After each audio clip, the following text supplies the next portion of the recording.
You there, adventurer? Yes, you. Do you desire knowledge of immense worlds and arcane power? A codex of untold stories and lore? Or perhaps simply easy listening for your daily commute? Then feast your eyes, or, more accurately, ears, upon Dungeonpedia. Shit's about to get nerdy in here.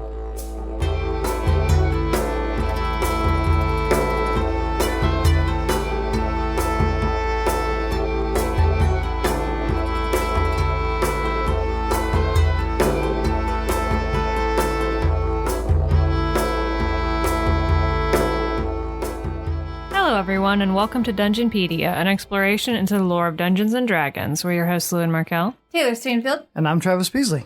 Well, now that we're back in the swing of things, Oh, it feels so good. It still feels so good. it does. How was everybody's weekend? Oh, You know, just Same shit. weakening. weakening. Getting weaker. That's me. That definitely did not come across the way I Same shit, different day, thought you it was know? going to. Yeah. Same turning my Nintendo Switch on and off over and over again in the hope that I'll see a Pokemon that's a slightly different color than it was before, you know? I understand. I pretty much spent the weekend, well, finishing compiling my research and also painting minis. And I have spent my weekend taking more photos of the stars. Astrophotography. Ooh, and the moon. Yeah. And the moon. Yes. Stars and the moon. Getting pretty good at it, if I do say And so the- myself. You really are. And the sun?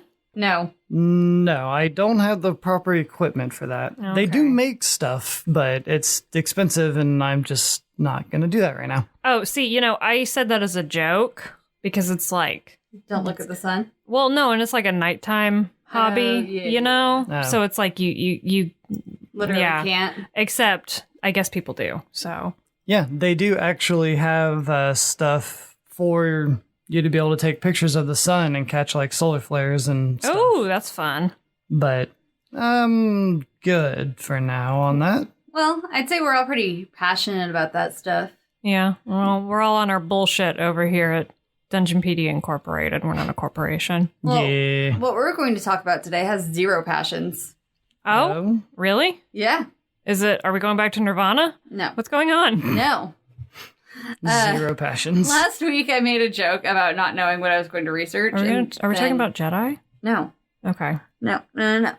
This week, and then I remembered. I'd been working on my Yugoloths off and on for like the entire hiatus. So I jumped back in and refreshed my knowledge of it. And so without further ado, we proceed to our final group of infernals, the Yugoloths. The Yugoloths. Gesundheit? No. Okay, so the Yugoloths are the neutral evil fiends. Ooh. They come from either Gehenna or the Grey Wastes of Hades, depending on the source material. Oh, yeah. Mm-hmm. I feel like we mentioned. Yeah. They're also called Loths for short, or sometimes daemons, which is an ancient archaic Greek word for demons and devils and the like. No, I'm pretty sure that's a animal friend that you have that's like part of your soul. Oh, no. Isn't his dark materials. Damn it. Sorry. Daemons? Daemons, spelled Daemons. It's just kind of an ancient Greek. It's an archaic word that basically means the same thing. Interesting, Cool. though. Yeah.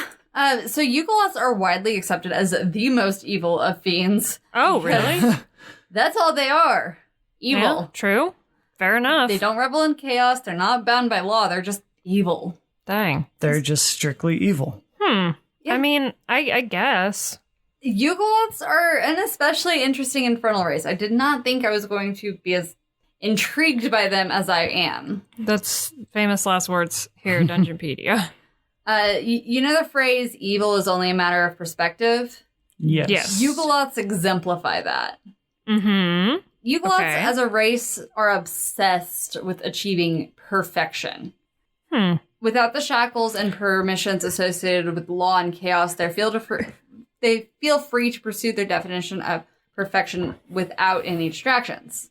Their definition of perfection, of course, is to rise above all emotions, to be completely dispassionate and unfeeling, operating with cold logic, to manipulate everyone around them to fit their desires. Dang.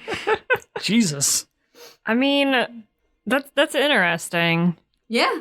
Because I feel like I get it, but I do feel like the kind of image of like dispassionate, manipulative feels kind of lawful. Yeah. You know what I mean? But they're not bound by law. They just do whatever is the most effective. So if breaking the law is the most effective, if following the law is the most effective, it doesn't matter. Yeah. That's what they're gonna do. Interesting. So on a societal level, this kind of translates to, well, Yugoloth histories saying that they manipulated the blood war between the demons and devils into being. Nice. And that they might have created the Oberith demons in the original Batorian devils, the ones that they killed. Holy shit. Jesus. Yeah. On a cosmological level, they want all the planes to be like theirs, full of emotionless, manipulative, cruel beings who are puppet masters for the lesser folk into serving their needs. Well, aren't they just nice? Yeah.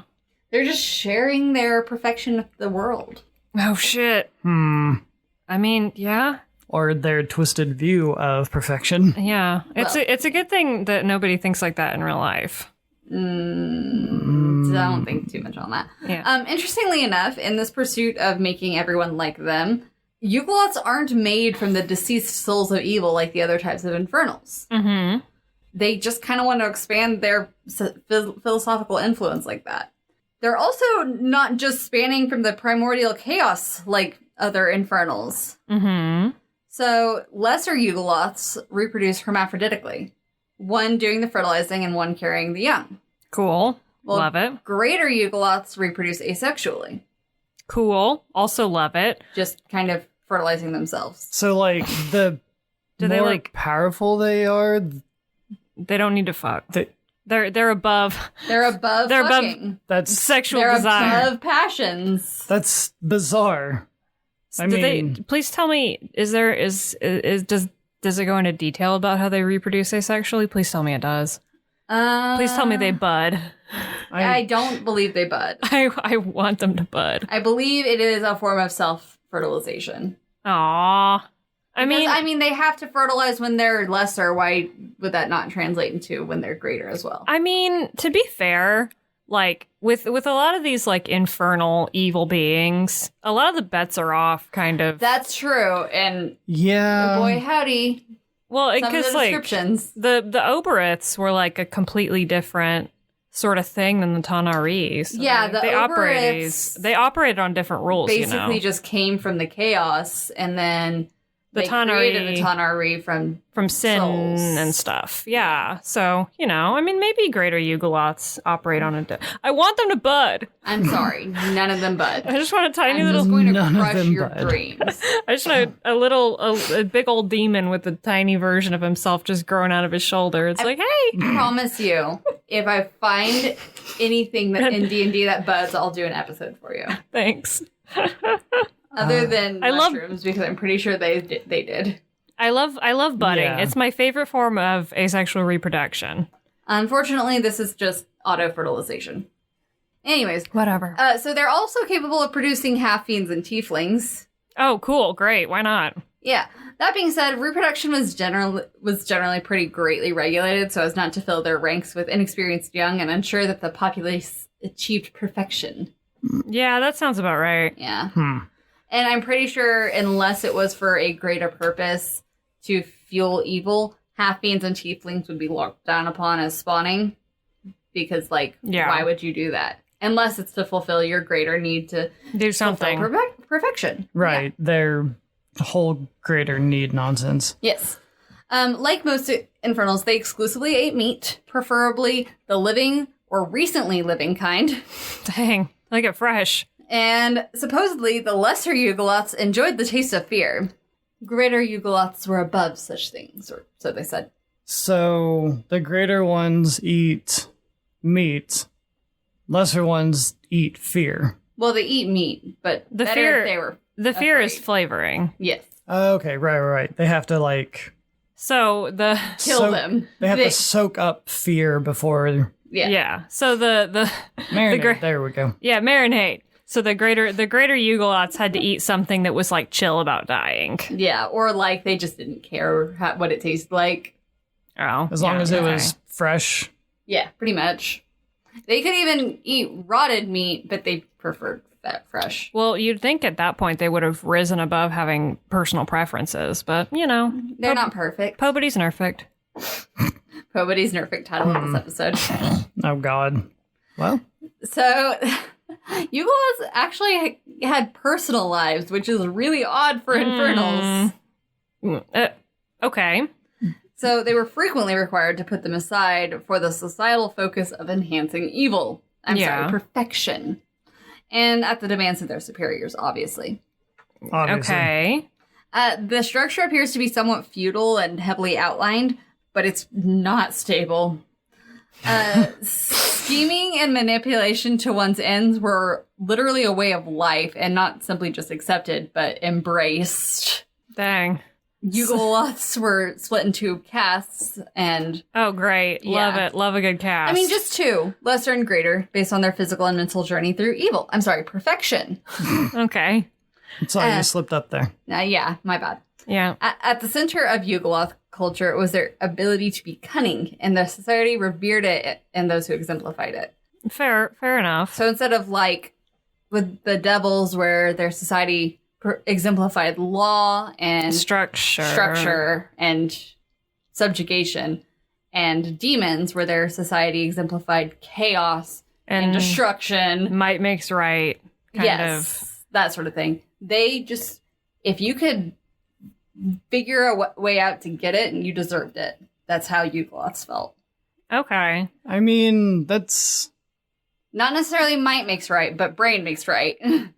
Yeah, just like, if you can get it, it's yours, basically. Yeah.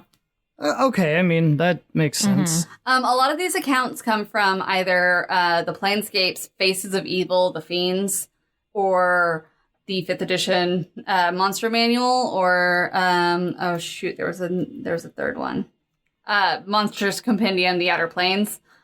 But like, there's other stuff sprinkled in here, but most of this information is going to come from those three. Got it. On the Faces of Evil, the Fiends, it's written as kind of a guidebook full of firsthand accounts of dealing with infernals. Oh, nice. It's really nice. I highly recommend it. I've used it for this entire series, but I want to read this quote directly from it. It really nails the Yugoloths. How do they become so devious, so callous? Imagine, dear reader, that your closest friend, the being that you trust most in the entire world, is suddenly revealed to have been molding you to his needs and his goals all along. How do you react? With shock and dismay, certainly. With self-loathing for letting yourself be fooled. And you resolve not to let the same mistake be made again the next time you choose to befriend. But it happens again and again, over and over, until you become untrusting, using others to see if they have the integrity to treat you as you deserve. By then, of course, you can clearly see how much smarter you are than everyone else, how you can manipulate others to your ends, and then you discover, once again, that you've been molded. The evolution continues. Though you see the pattern, indeed, though you set the pattern all around you, you come to realize that there's something greater. You feel no passion for your inferiors. They can, and should be, nothing but your unwitting pawns. Now you look to control the thing that controls you. So it is with the Yugoloths. Dang. Jesus. That's, that's evocative. Yeah. That's for sure. And again, I love books that are written like that.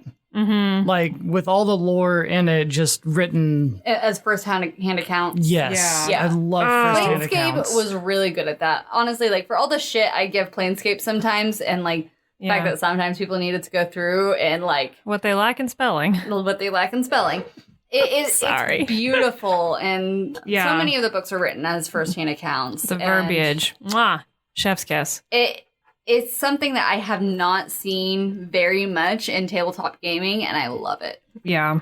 That's awesome. So let's just jump right into the different Yugoloth types. So as I mentioned, Yugoloths were split into two castes, lesser and greater. Mm-hmm. Lesser Yugoloths reproduce hermaphroditically, and no matter what rank within the caste, they are always born as the lowest rank. Cool. Mesoloths.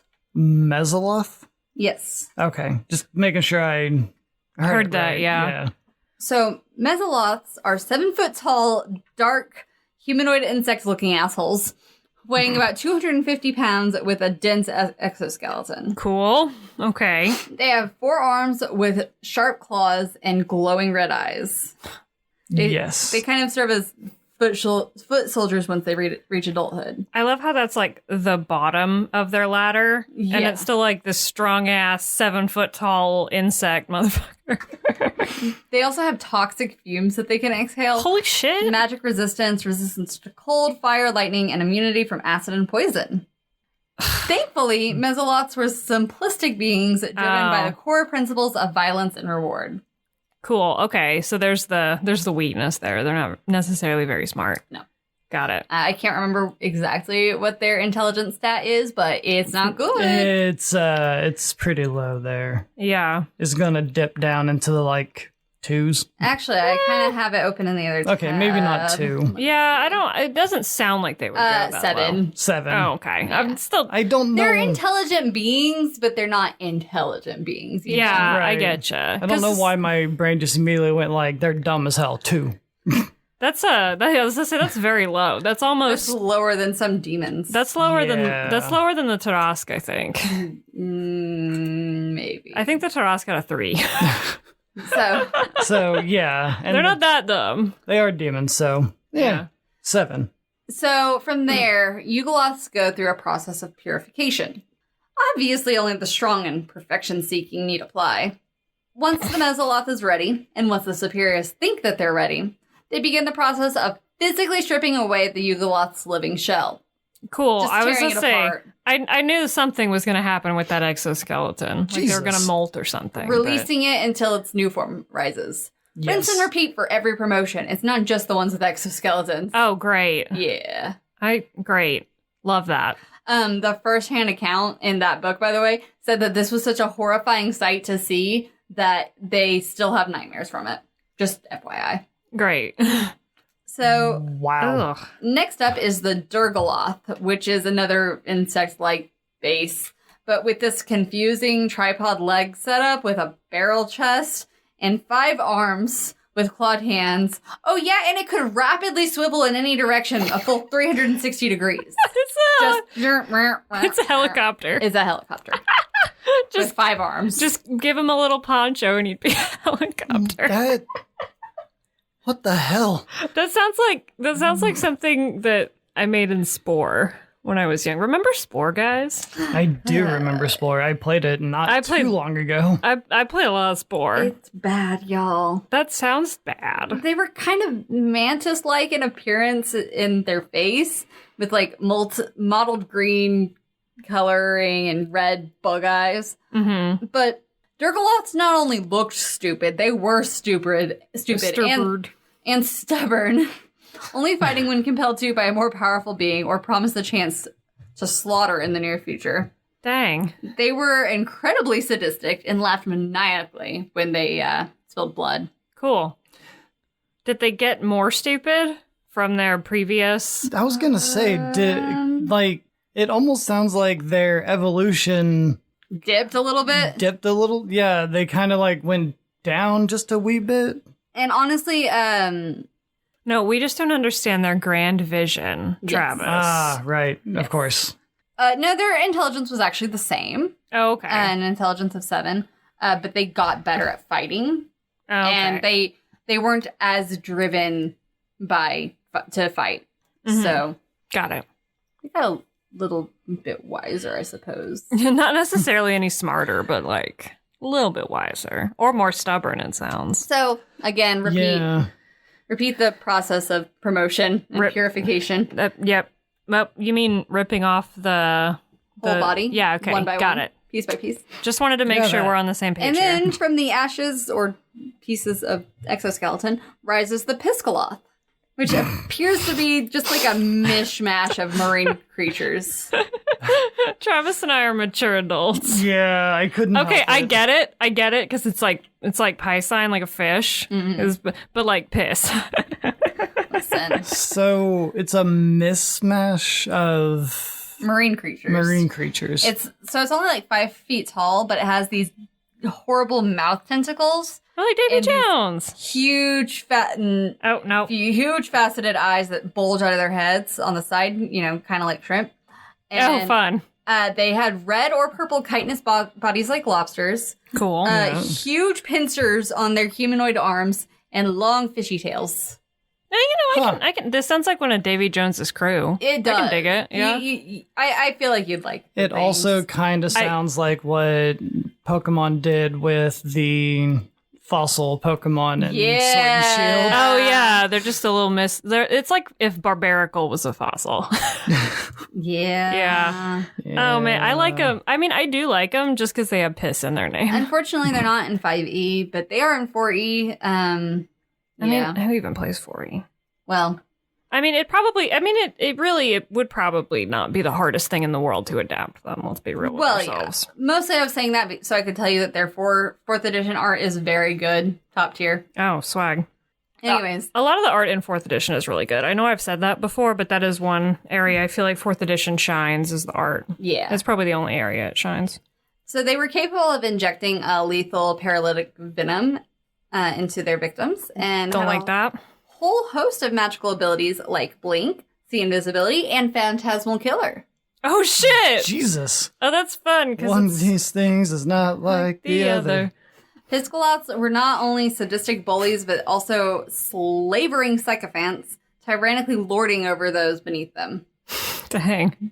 Yeah. Yeah, okay, They fair. were also pretty easy to bribe and eager to betray. Nice. I wonder if they could see a lot of colors like shrimp do. Because I'm assuming that the sea invisibility is maybe like a nod to...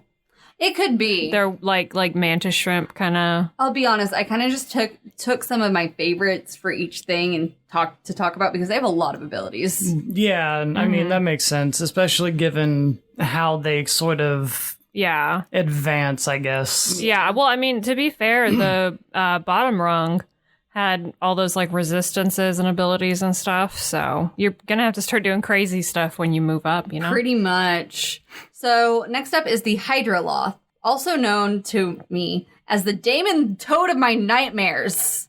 Cool. It's just a giant spiky toad daemon covered in mucus with angry yellow toad eyes and weird guiding flaps to help it glide through water and air. Cool. Okay. This motherfucker could fly. It's a flying spiky toad. Can you spell that for me? Because I have to see a picture of this now. Hydroloth. Hydroloth. See, you said Google that. at your own safety, please. I know the saying is risk, but don't do it when it's risky. Just Google when it's safe. That's a spiky toad with flaps. It's Grandpa Flaps. It's a relative of the manta ray instead of a sea flap. It's a hell flap. It's a hell flap. Yes. It's a hell flap. So Hydroloths have transitioned from, offers of power swaying them. Now they want information and trading goods, and they love to come up with schemes to promote themselves to higher wealth and power. Oh, okay. So they're pretty much the do whatever I can, however I can to get promoted. Yeah, Pretty very much. underhanded about it. Yeah. Yeah, I mean, they're kind of gross, but they're not bad. I don't think it's any worse than the propeller a few rungs down. Yeah. See, but you said I made a face. You couldn't see it, but Taylor saw it. I made a face when you said Hydra because I thought we were going to go in like a Greek Hydra direction, and then it's like Hydro, yeah, and then it's like no, it's just angry frog. It's just an angry toad, dude. So next up we have the Yugoloths, and Yugoloths were okay. A lot of these things were weird, but these were really weird. They are 10 to 15 foot tall humanoids covered in red scales with hilariously small skeletal heads. Faces described in D&D as simply being ugly, and large ears that look like bat wings. They're quite a treat to observe. Oh, God. Okay, I am not doing great at spelling today for whatever reason. Yagnoloth. Okay. Okay. They came up when I googled the Hydroloths. One of them came up, and I was like, "Is this a weird version where they tried to make this demonic creature. Are you talking about that one? Yeah, but like a sexy dude. Okay, well, hold on before you keep talking. Let me finish. Sorry. No, you're fine. They were uneven with relatively proportioned right arm and a massive, monstrously oversized left arm. Go ahead and make your jokes here. Dang it, I was gonna make a joke and then you... Now I don't want to. Well, it's clearly a lefty. Thank you. Go. Thank you, Travis. I'm sorry that I have in my notes that I need to get through. Sorry. Yeah, good. how dare you, Loon. Go ahead, Stop jumping ahead. Travis made my joke for me. Okay.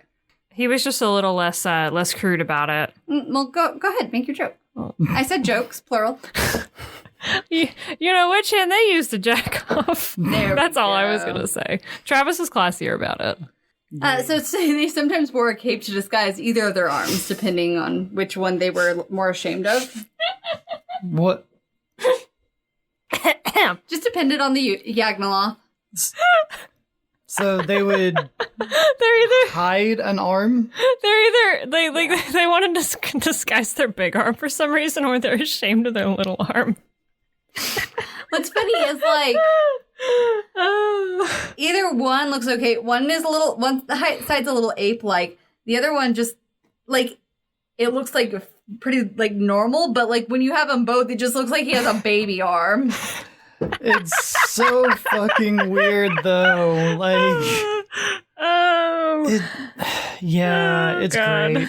Also, I love the little like book that it has hanging in front of its genitals. Yeah. In the picture, like good loincloth. Oh, how did the left arm get so big if that book can hide it? It doesn't need to be that big. Oh, There we go. Oh, Bravo. maybe. Oh, well, you know, they're like hermaphroditic, so maybe they just have like a little cloaca set up. Maybe that's why. It's just like up in there. Anyway. Oh, I forgot that they were You forgot. Yeah. So, Yugoloths were corrupt and selfish and constantly abused their positions of authority. Mm-hmm. In addition to their size and power, they also have an ability to drain life force to the point of potentially killing opponents. Dang. How did they do that? By like touching them or magics? It's kind of like it's touching on their head to incapacitate, and then they could sap the vitality. Cool. Love that. Interesting. Love though. that. I Like, mean, I hate that. I mean, Did they use I the- also hate it, but it's also kind of interesting. I don't know. Maybe I'm the weird one here. I mean, you're the DM. I wonder if they have different reach with each of their arms. Almost certainly. Like they have a 10-foot reach with their left arm and then a right foot reach with their A right foot reach. Wow. With their 5 arm. With their 5 arm. They have a 5-foot reach with their right arm. Were they all like that? Like with the left arm and then it wasn't like No, it's not just one preference. Oh, okay. It's not actually like their laterality. Yeah. They're just kind of that way. Got it. They were also incredibly indulgent and slothful. We know. Attempting to avoid any form of work for as long as possible Big mood. while reaping the rewards of those beneath them. So they were also capable of being incredibly cunning. Yeah. This is kind of where it starts to ramp up. Really the emphasis on the cunning, the underhandedness. Yeah. Underhandedness. God damn it. God damn it. I knew that this was... I'm coughing because I legitimately almost did a spit take earlier. Well, whoever gets to take home that arm during the purification process must be really happy. Oh, yeah. That could feed a whole family. So did they eat each other?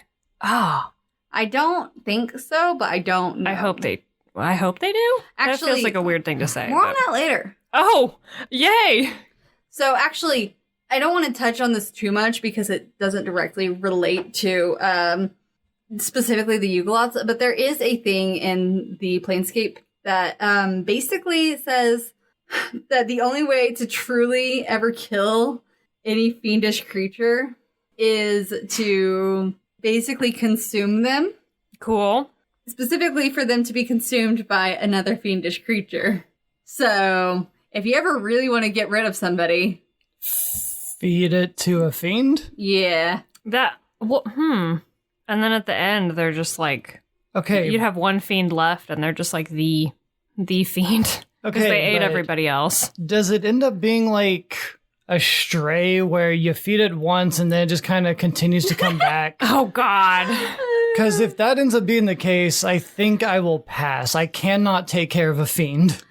Yeah. Oh, I that's think how they... smart. I am not That's how they could get qualified. you, is they could make like a fiend that looks like a cute little stray dog. That's how they would get me. That's, yeah, same. And then you just not keep... any of the seductive ones, not the ones that offer me power. Oh, I mean, the seductive ones could get me too, but the puppy would really get me. Puppy. All right. But the puppy. So the final of the lesser Yugoloths is the Marinoloths, and they were in charge of piloting the boats that sailed the river Styx. Ooh. They appeared as pale, skeletal, and stood about 5 feet and wore rotted, hooded robes. Their eyes glowed red. They were very much Charon of Greek mythos lore vibe Yeah. going on there. Well, Charon wasn't like a bad guy. No, but the in appearance specifically. Got it.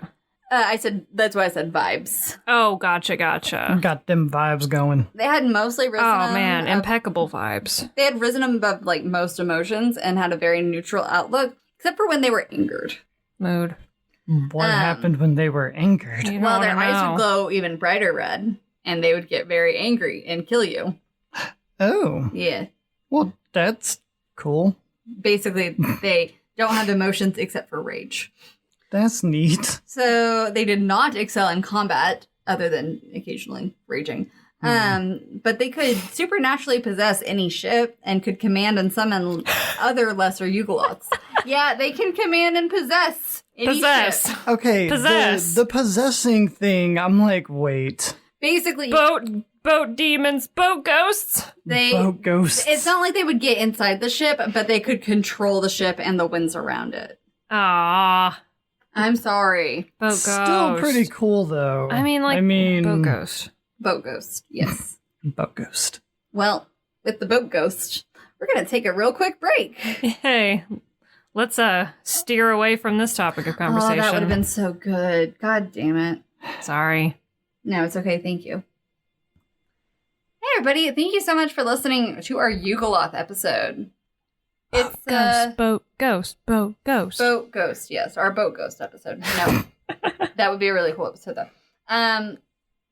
We have not words, that's for sure. We are still doing our affiliate partnership with Metallic Dice Games. Thank you, Metallic Dice Games. We did our little giveaway a couple months back. And now we are just obsessed with the dice from Metallic Dice Games. I've had to stop everyone at this table multiple times from buying everything. Or trying to steal giveaway dice. The giveaway dice. But you can check out all of your dice needs there. They got dice. They got more dice. They got dice trays. They got dice rollers. Dice bags. Seriously, though, they have... Sharp dice. They have sharp dice. They have so many cool, like... unique designs. Mm-hmm. Yes. And they're all delicious. Their own unique Metallic Dice Games designs are pretty fantastic. Mm-hmm. If you go to metallicdicegames.com and use our offer code DungeonPedia, you get 10% off your entire order. Yeah, so do that. It at least covers the shipping. It definitely... Who doesn't love free shipping, really? No one. Yeah. The silence was because nobody disagrees. We also have a Patreon if you would like to support us directly. It is Dungeonpedia. We have a $5 tier in addition to our $1 tier. And for our $5 tier, you can read our notes. However illuminating you think that might be. It is certainly helpful to at least see the insight into our brains sometimes. And also, I have a full page bibliography on Bahamut, if that's interesting to anybody. Yeah. I could be better at using my making bibliographies, but I didn't go to college, so. Yeah. See, I didn't ever want to do it when I was in school, but for some reason now I want to do it.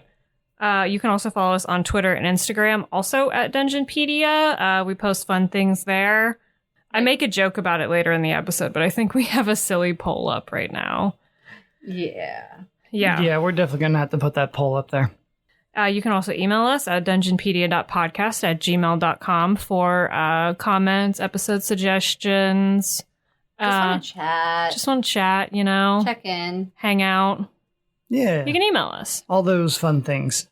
Also, don't forget to subscribe to us wherever you listen to get notifications for our new episodes now that we are back and should be posting regularly again. Back, baby. If whatever platform you listen allows it, please rate us, leave a review. Those are so very helpful to get our content out there. But more importantly, as always, spread the word. Tell your friends. Go to Tell your family. Tell your family, hey, did you know that there's something that's actually more evil than a demon or a devil? Just go tell your mom that. Yeah, just go tell your mom that. Yeah, it'll be great. She probably doesn't know. If she does know, you've got a real cool mom, though. Yeah. 10 out of 10. Best mom ever. 10 out of 10. Best musician ever is Alexander Nakarada, who made our theme song Blacksmith. Oh, It's been so long. It feels so good. Listen to that. Give that a good listen to. It's nice. Like I have been ever since we've been back. Anyway, now that we've got all that lovely, fun stuff sorted and taken care of, let's get back to Yugoloth. The boat ghost? No, I'm sorry. The boat ghost is over. Nah, Oh. we're skipping over boat ghost now. Oh, he's gone. All right, getting away from the boat ghost. Yeah. What else do you have for us? So, we are now at the first of the greater Yugoloths. We have gone up a cast. The big Sweet. boys. This is the Yugoloth, and it was a big fat gargoyle. Nice. Yes, I love fat gargoyles. Nice. It's about 8 feet tall, weighing 800 pounds, green and leathery with powerful bat wings. Oh my. Typically cruel and calculating, but they had a lot more resentment than the Marinoloths below them due to being the least of the greater Yugoloths. I mean, dude, you're still part of the upper caste. Like, just Calm fucking down. take it and deal with it. No, I mean, I kind of get it. Because I feel like it is a little bit of a... You are on this council, but we do not grant you the rank of master. Yeah, exactly. Like, and you know, you maybe would move... And, okay, this is a part of their promotion, right? So, like, a Marinoloth could become a... Yeah, a Yugoloth. Okay, got it. Yeah. For some reason, I keep forgetting that they're not two completely different species. Right. Quote-unquote species. So... Real quick, I want to expand on that, but first, the Yugoloths are surprisingly powerful and fast and could travel to any of the lower outer planes. They kind of served as an elite air force for the Yugoloths. Interestingly, for Yugoloths, part of their complex with being the lowest of the greater Yugoloths is because the one above them, the Arcanoloths. Arcanoloths are really interesting because they're not the lowest tier, but the greater Yugoloths, which reproduce asexually, always produce an Arcanoloth. So the only way you could be a Yugoloth is if you got promoted up. But if you were born a greater Yugoloth, you always started as an Arcanoloth above a Yugoloth. Okay, I get it. Yes.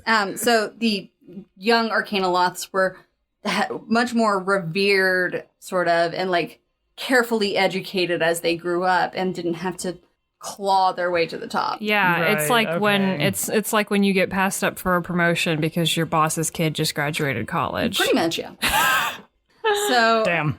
Oh, Arcanoloths, I think you're really going to like them, though. I have already looked it up and I already like like it. them. They are 6 foot tall humanoid jackals. Yes. Protruding from their canine heads are a pair of ivory horns. They kept themselves very well kept and were masters of manipulation and charm. Dang. They were incredibly business-minded and kept to the truth when convenient. They preferred to keep to the truth unless they wanted to manipulate you towards something. And even then, they might use the truth to manipulate you. You know what? I respect that.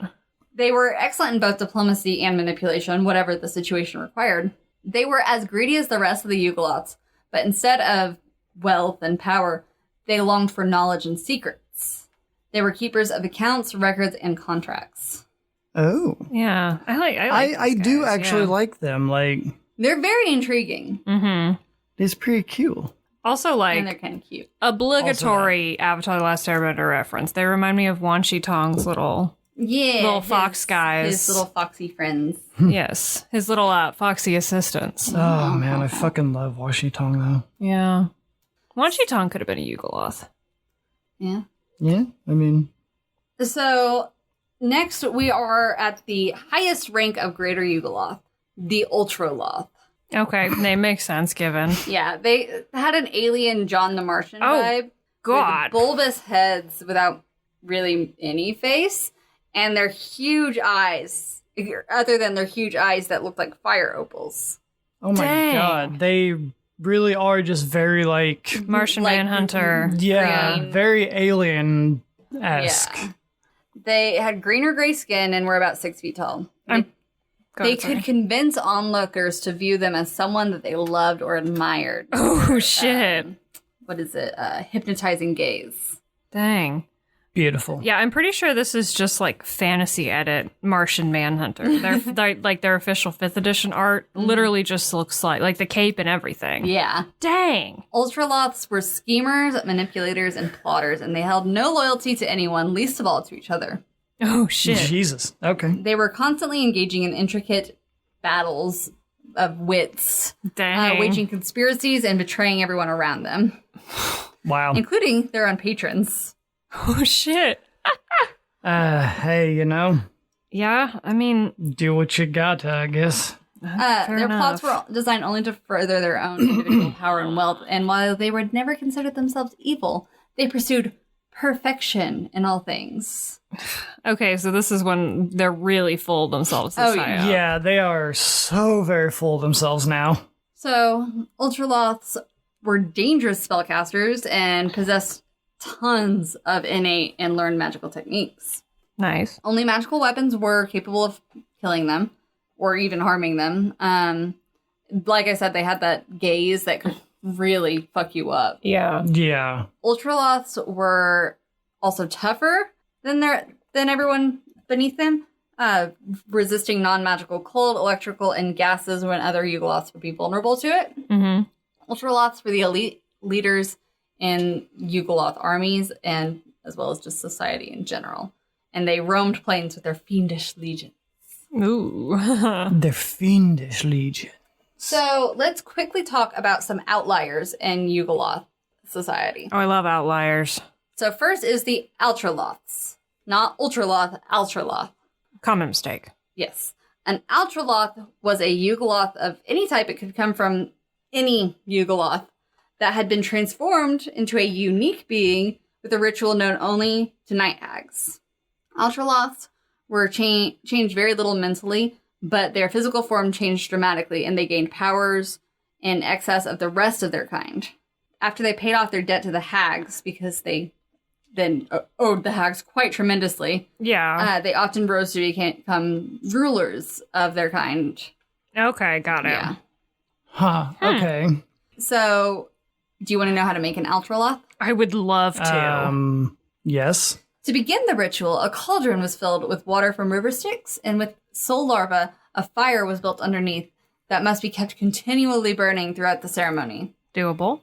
The Yugoloth was sealed within the cauldron using wax derived from larva slime.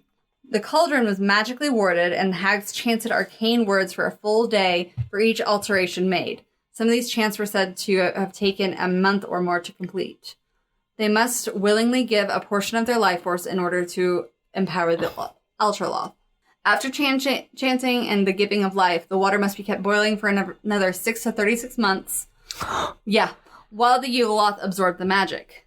At the end of this time, the cauldron exploded violently, spraying caustic larva juice, amnesiac water from the river Styx, and razor-sharp shards of cauldron all around the area. Emerging from the wreckage was an Ultraloth, a unique champion of the Night Hags and of the Yugoloth race. That's why there's no description of what they look like, because they're unique. They can... So the Night Hags will chant to change different parts of it. Yes. Like, hey. Form whatever the hell they want it to look like. Yeah, you're going to have a huge, like 2 huge horns on your head, and it's going to be super cool. You're going to have wings and you can fly. You're going to have a... Yes. That Magnum, whatever. Yeah, like... So, many things could go wrong, and if anything went wrong in the creation process, the Yugoloth would die. Rip. Yeah. The resulting Ultraloth was bound to the Night Hag creators for the duration of its contract. Mm-hmm. If it attacked its mistresses, it suffered racking pain. If one of its mistresses died, before the contract was complete, the Ultraloth didn't get out of it. The Ultraloth would also die, giving it a strong incentive to protect its creators. Oh, dang. Jesus. Man, I wonder how much, like, that process would cost. Because, like, there's a lot of labor involved. Because it was pretty doable up till the 6 month to 36 months thing. That'd be a little much, I think, for me. And plus, you lose your cauldron at the end of it. So, like, you know, you better. That is a very long upkeep. Yeah. Yes. But I mean, for, like, a super powerful Protector being? that owes you a lot of money. Yeah. I mean, Well, see, I'm saying that like it's money. It might not even be money. it owes you something. Yeah. So this is a process that a Yugoloth would go to Yes. some night hags and be like, "Hey, I want you to make me super cool and strong," and they'd be like, "Okay, that'll be $1 million and your firstborn." Let's It would mostly just be their unyielding service. Yeah. I was yeah. like, and your servitude for. Ever. All right, now go hop in the boiling cauldron. You know, like And only the most strong could really survive. Now, granted, the most strong at any rank, but... yeah, gotcha. Just Okay. like, oh, by the way, this is going to hurt. So, the general of Gehenna was said to have been an Ultraloth. He would... Basically, if the Yugoloths could be said to have a god, it would be the general of Gehenna. He was an enigmatic being whose power was said to approach that of a demi-deity. He was able to kill gods. Jesus. And he roamed between the layers of Gehenna. I mean, that's not even special. Gods die all the time. I mean, I'm just saying. So they did somewhat worship him. Just, It wasn't quite like... yeah. Well, and maybe it was kind of like Bahamut, like I mentioned in the last episode. Like, even if some, like a Yugoloth didn't strictly worship him, they probably still revered him. Yes, exactly. Yeah. Speaking of revering, next up is the Bernoloths. They are legendary Loths of the Grey Wastes, devoid of any emotions. They were said to have achieved perfection. Dang. They were as blank and passionless as the Grey Wastes themselves that they so revered. Dang. Were they bears? They were not bears. No, Dang. because it turns out it's not actually spelled bear. No, it's like, Baer. Aw. yeah. Dang. I was hoping they'd just be these sad bears. I'm sorry, that would be much cuter. They Well, they're do not look sad. very cocky, though. Well, they're not sad because they don't have emotions, but you know what I mean? Just The like... Bernoloths were Oh like my these God. gaunt, gangly fiends that stood at like 8 feet and had these long, lanky limbs. It's like a goat. Their gray skin Yeah. constantly dripped with pus. Puns? Puns? Constantly dripped with puns, y'all. Constantly dripped with pus and was pulled really tight over their skeletons Ugh. to the point where they looked almost skeletal. Mm-hmm. Their oversized heads resembled horned skulls of like cattle with glassy eyes that were like yellowed fluid. Ugh. Yeah, it looks like a horse skull, Yeah. actually. Like a horned horse, but not in a cute Pegasus kind of way. They intentionally isolated themselves from Yugoloth society and lived as hermits. Mood. They served somewhat as a sort of counsel for the Ultraloths, an inspiration for young Yugoloth. It is actually claimed that the Bernoloths created the Yugoloths and in turn the rest of fiendish kind. Interesting.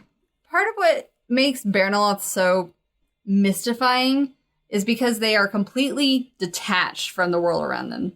They bring strife and anguish to others through horrible acts, devastating rumors regardless of truth, spoiling plans, agonizing torture, and just generally worsening the world around them. But they have no passion for it. They just do it.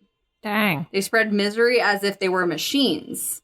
And they have no interest In anything. In anything. I They kind of... commit their deeds without remorse or reluctance. Dang, I kind of love that, actually. Especially the idea of them being like a hermit that's like a... like kind of an example, because I feel like it kind of it sort of reminds me of how some people, like, even if they're not into the lifestyle themselves, they kind of admire the commitment and like asceticism. I don't know if that's the right word, of like monks. Right. Like, it's like, wow, it's so cool that, you know, they like feel that strongly, like about their beliefs and the way they choose to live their lives, that they do this, that, and whatever, live away from people, you know, kind of thing. Right. I think that it's kind of like that. So finally, we have 2 titles. These are unique in that one of them is unique in that only one of these exists at any given time. Oh, cool. I love titles. So this is the Yugoloth, and it's the official leader of the Yugoloths. Always Ultraloth, they become changed by the title itself. The Yugoloth's head kind of looks like a foaming ram that's been deformed by disease. Their skin has been hideously sloughed off their bodies, and the wool that covered it is removed. Oh, that's nasty. Oh my god. Yeah. Unveiling their skin shows bodies. Unveiling their skin on their body shows boils and blisters, and their flesh just strung over their bones. Ugh, gross. The being that becomes the Yugoloth is disfigured by the loss of their skin, and it has this incurable ailment for as long as they hold the title. Why? I mean, why would you want that? I figure anyone would become deformed from losing their skin. It's fine. Yeah. Well, no, because I mean they've been losing their skin this entire time through this process. Exactly. They come out better, so yeah. I mean, it's to achieve perfection, so Perfection is boils. perfection is boils. Perfection is boils, apparently. This just in. Then there's the rogue Yugoloths. Ooh. There can be many of these. Among all fiends, there are rogues that ignore the teachings of their own race in favor of others or their own beliefs. Nice, love it. Whether it's just becoming a new type of evil or even, God forbid, crossing the tide to good. Oh, shit. No, don't do that. So, for Yugoloths, betraying their kin was not in and of itself going rogue, because betrayal is part of their society. Yes. What being rogue meant was embracing the tenets of anything else. Okay. So, even if a Yugoloth disagreed with a majority opinion, they weren't considered rogue, although they could get tortured until proven that their dangerous ideas were either worthy of merit or the Yugoloth just recanted them. Great. Yugoloths that did things like that were still welcomed back, and even mutinies were tolerated. Oh, shit. That's kind of funny. But a Yugoloth is considered a true race traitor when they truly try to leave their kind and abandon their constant chasing of perfection. And traitors were ruthlessly prosecuted and killed. So much so that a rogue Yugoloth might kill itself just to avoid being tortured that way. Dang. Jesus. Yeah, there's like a Yugoloth kid who's being super nice to everybody else in school, and his parents are like, I'm worried about him. He's not backstabbing his friends like we did when we were kids. He's like, By the way, I'm cheating on you. Oh, good. Me too. So, Yugoloths would actively hunt them down, even invading areas to kill one minor daemon. Dang, really? Yes, some claim that this was because even lesser Yugoloths held deep, dark secrets about their race, but others said it's just because they're so vindictive. Oh, dang. That's interesting. Regardless, because of this, a lot of rogues will simply kill themselves. Dang. That's depressing. Hey, if it's between that or this horrible torture that I probably can't even begin to imagine, Yeah. then yeah, I mean, yeah. Again, remember, these are supposedly the most evil creature in all the 9 realms. Which just makes true. that even... I don't know where I got 9 realms from. What is that? The boxes. Oh, yeah. Never mind. Okay. The boxes. The boxes. You guys know? The boxes. Boxes. I'm talking about the alignment chart. Yeah. Outer planes. Outer planes. Outer planes. The boxes. Outer planes. Hey, listen, it's boxes. It's boxes all the way down. It's boxes all the way down, y'all. Anyways, that's it for Yugoloths. Dang. And with that, I have finished talking about the infernals. All of them? No. Are you sure there's not? There's more, and I'm not talking about them, and you can't make me. Oh. In fact, even within the Yugoloths, there are so many fucking, like, creations that they made that aren't, like, a whole other races. Yeah, just, like, straightforward. That, like, I could probably talk about them for a whole episode, but, like... No, Taylor's done. Well, okay, no, I'm unfortunately not done, because you know what I have to fucking cover now? Because I've been leading up to it, basically. If it does get edited out somehow in post, Taylor's hitting the table with her fist. With every word. Do you know what I have to do now? What? The Blood War. I mean, you don't have to. They didn't have to do the Blood War. They did, but they didn't have to. Yeah, and now I'm fucked because now I have to cover their bullshit. Yeah, no, she has to do the Blood War. I mean, at some point somebody has to, and it's not going to be me, so it's going to be me. I know it. It's fine. I will try and figure out how many episodes the Blood War is going to be.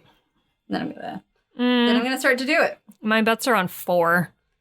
I'm gonna kill something. It's 4 episodes. Anyway, that's all the information I have on Yugoloths. And the Blood War on Dungeonpedia lasted like 2 months. It lasted for probably thousands and thousands of years. And it's going to be me versus Lewin and Travis pulling the strings. Wait, why? I'm okay with this. Doesn't matter why. I'm the demon, you're the... Well... Oh?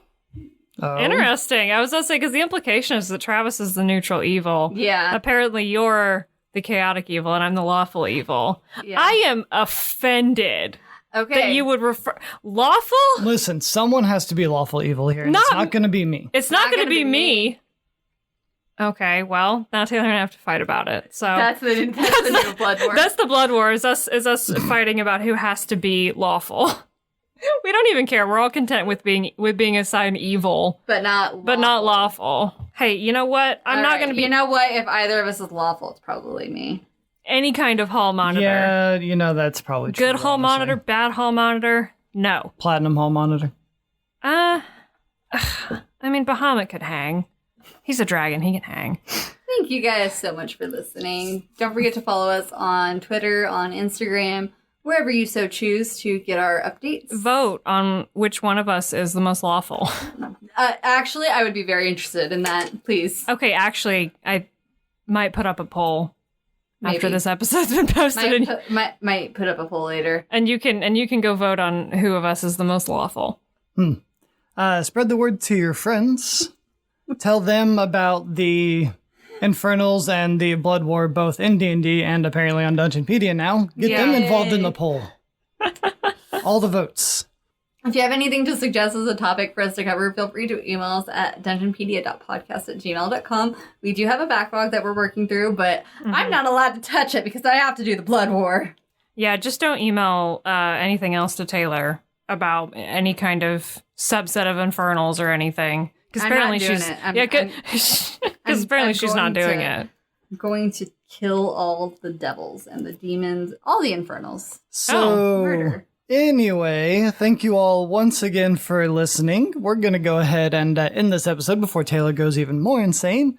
And we will catch you here next week on Dungeonpedia. You know, if we did kill all of them, I know balance and stuff, but it would solve a lot of problems. Yeah. But it would cause a lot more. Would it, though? I mean... Yes, because the balance would be off. Yeah, like balance and stuff, but... Balance schmalance.